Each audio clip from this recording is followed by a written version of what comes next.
Morning, year 13. I'm going to continue my lesson on entropy now. So I'm going to carry on from where I left off last time. This time there's fewer slides, less of me talking, hopefully, and a bit more for you to do, so which should keep you busy for period 4 today if you're 13B, or whichever lesson it is if you're 13C when I say this. So entropy, as I told you yesterday, is essentially, and as far as the IB is concerned, a measure of disorder. Technically, more accurately, it's a direct mathematical measure of the available energy, or the distribution of the available energy among particles. More ways energy can be distributed, the higher the entropy, or in other words, and for the purposes of Key Stage 5 science, Key Stage 5 chemistry, the greater the disorder, the greater the entropy. And we learned last time a little bit about when things have more entropy and when things have less entropy. So for example, we learned that things at high temperature have more entropy, and we learned that things that are gases have more entropy. Okay, complicated concept, relatively simple questions. Okay, so one thing I always encourage you to do is to read beyond and around. It's not really beyond the subject, it's around the subject. Read beyond what I'm telling you in your lesson. So what I've attached to the classroom this week is 4 pages from the CUP textbook as a PDF, which includes a little background on entropy from them, so you can have a read of that in your own time. I'm not going to go through it, but again, look in bold right in the middle there, it's this idea of disorder being mentioned. You've got to get an idea of entropy being a measure of disorder essentially, and more technically correctly in red here, entropy is a measure of how the available energy is distributed among particles. So nicely worded, nicely written section. We're going to move a little bit on to the kind of questions you're going to get in your exams on entropy today though. Right, before we get started though, I want you to pause the video now and answer these questions on a bit of paper or on a Google Doc, so you can share your answers with me very easily.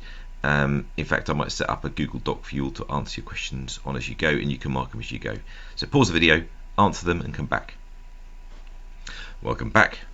You should have written down hopefully the delta HF, so enthalpy change of formation, standard enthalpy change of formation, is the enthalpy change when 1 mole of a compound is formed from its elements under standard conditions and standard states. You should have written down that the enthalpy change of combustion is the enthalpy change when 1 mole of a substance is fully combusted in oxygen. Standard states again, but you need to remember, of course, that the products of combustion are typically carbon dioxide and water if you start with a hydrocarbon, or a molecule with hydrogen, carbon and oxygen in it. Enthalpy change of hydration you've learned recently, which is the enthalpy change when 1 mole of gaseous ions is converted to an infinitely dilute solution. The enthalpy change of solution is the enthalpy change when 1 mole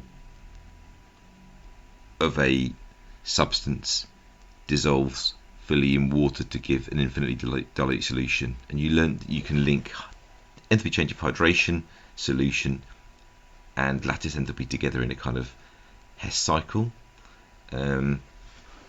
Hess's law is tells you that the enthalpy change for a process is independent of the path taken. You've learnt in the past that ionization energy is the energy change or enthalpy change when 1 mole of electrons is removed from 1 mole of gaseous atoms. That would be the first ionization energy, by the way. The enthalpy change of 1 mole of electrons is removed from 1 mole of gaseous atoms.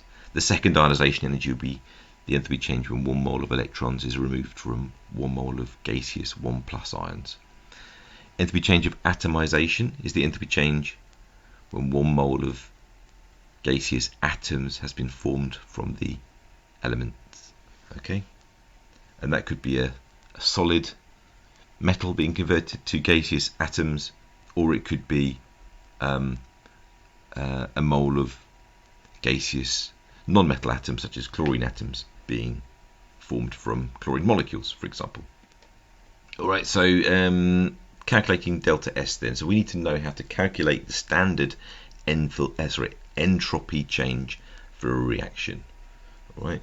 So the symbol for entropy is S, and we measure the change in entropy for a reaction by working out the sum of the entropy of the products and then taking away the sum of the entropy of the reactants. That should be a capital S there. There's a mistake. It doesn't matter.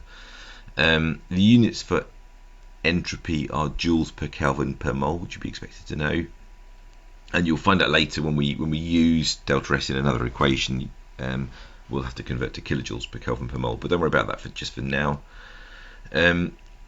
Delta S standard or entropy change of entropy change is standard entropy change is positive if there's an increase in entropy, of course. So, for example, if a gas is formed during the course of a reaction, the entropy will increase, and the entropy change is negative.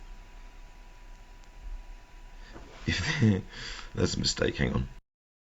So entropy change is negative if there's a decrease in entropy over the course of the reaction. So, for example, if you're starting with a gas and you end up with a liquid, for example. All right. We'll use how this equation shortly with that I've just talked about, and we'll do that on the next slide. But first of all, you need to be able to predict what the entropy change is for a reaction without actually being able to put any numbers on it. Okay, I've got 4 examples here which I've taken from the textbook, and these are from the pages of the textbook that I've attached to the work. So, for example, in this first reaction here, you've got nitrogen and 3 moles of hydrogen, all gases, so 4 moles of gas on the left, going to 2 moles of ammonia, which are gases, on the right. So because we start with 4 moles of gas and end up with 2 moles of gas, we'd say that we'd predict that to be a decrease in entropy, and we'd be right. And that's because 4 moles of gas on the left, 2 moles on the right, as I've said.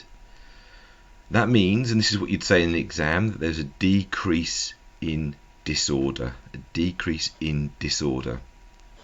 And to be really technically correct with it, you'd say, therefore, entropy can be distributed in fewer ways. So energy is less spread out. All right. The second reaction, here we've got a solid calcium carbonate going to solid calcium oxide, so no great change in entropy there. But that you also get a molecule of carbon dioxide formed, which is a gas. And gases have much higher entropy than solids, so overall there'll be an increase in entropy. So 1 mole of solid becomes a mole of solid and 1 mole of gas. Look, the exam answer, perfect exam answer here, is saying what you start with, 1 mole of solid, and what you end with, 1 mole of solid and 1 mole of gas. So the moles of gas increases, so you get increase in entropy. Third example, 3 moles of gas on the left,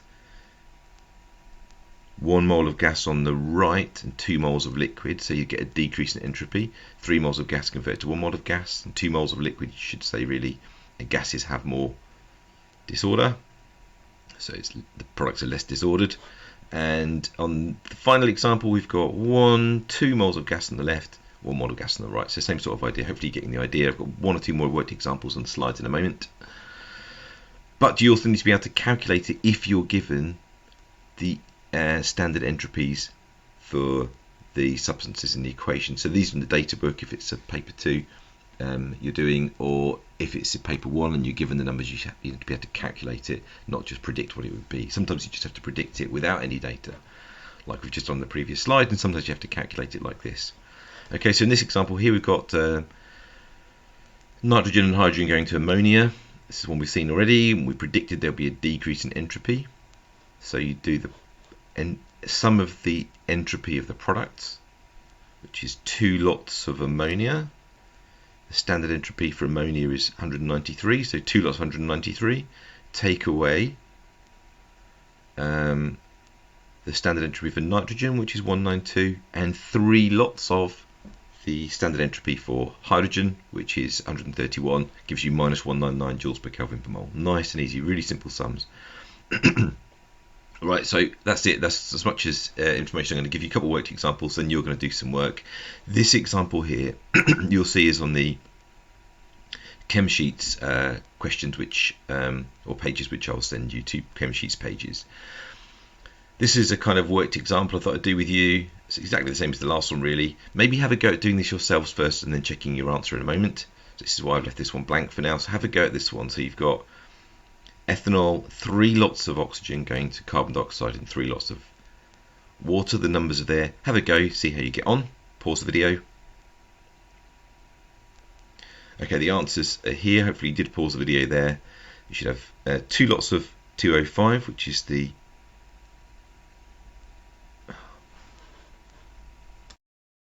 tricked you. Here's the actual answer.